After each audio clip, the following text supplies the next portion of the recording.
Good afternoon and welcome to day number 150. My name is Mary and today's title is Elisha and the Bow. After Jehu, his son, Jehoahaz.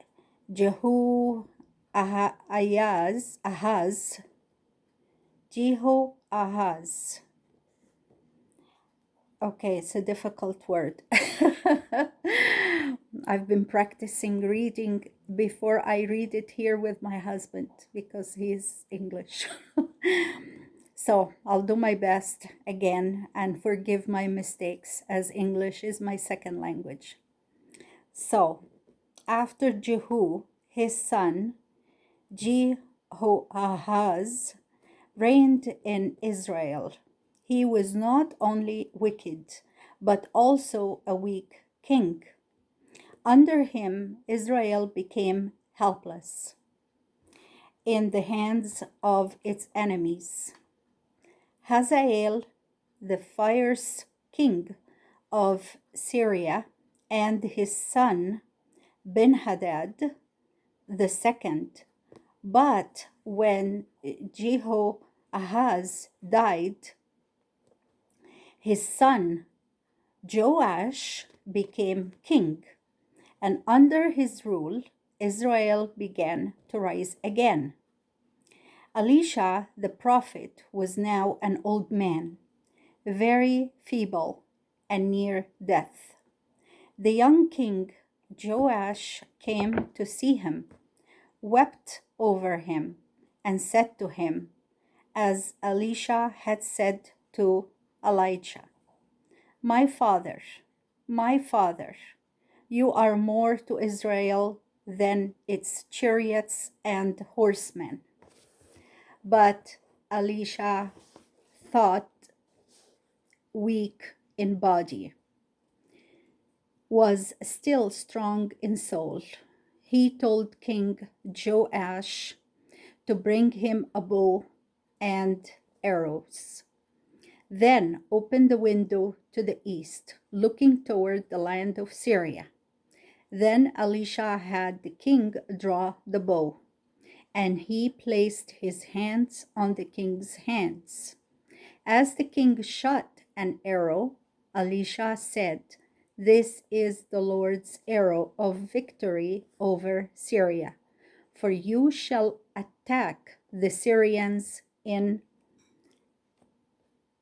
Aphek and destroy them. Then Elisha told the king to take the arrows and hit the ground with them.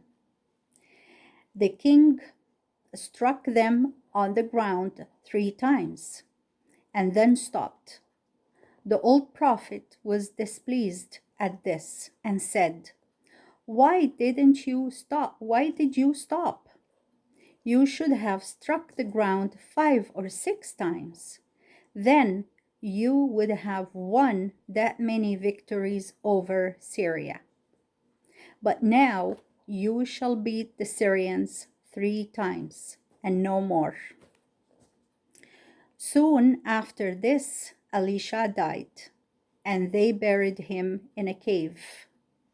In the spring of the next year, bands of Moabites came on the place just as they were burying another man, and in their haste to escape from their enemies, they placed the body in the cave where Elisha was buried.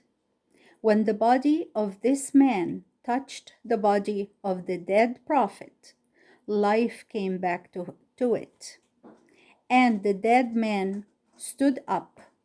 Even after Elisha was dead, he still had power. After the death of Elisha, Joash, the king of Israel, made war on Ben-Hadad the second, the king of Syria. Joash beat him 3 times in battle and took back all the cities that Hazael had taken away from Israel. After Joash, his son Jeroboam the second reigned. who became the greatest of all the kings of the 10 tribes. Under him, the kingdom grew rich and strong. He conquered nearly all Syria and made Samaria the greatest city in the whole area. And that was the word of the Lord. Now we come to our discussion questions. What kind of king was Jehu's son?